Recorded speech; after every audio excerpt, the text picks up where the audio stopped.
Djoerte Bruin is al 15 jaar chauffeur van taxi en busjes. Hij vindt het een goede zaak dat hij en zijn collega's tenij ook een AED in de auto hebben.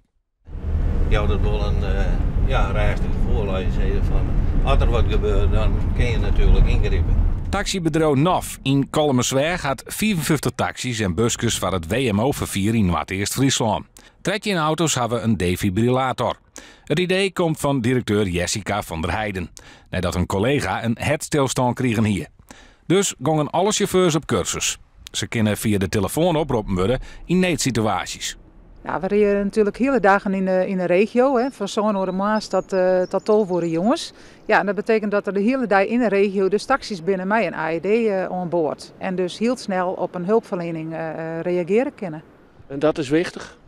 Ja, dat is hartstikke wichtig. De eerste 6 minuten zijn juist van belang bij een reanimatie. Dus hoe sneller dat er hulpverlening is, hoe beter dat is. De AED, die zo'n de mannen in de auto's leidt, hoefde nog net broek te worden.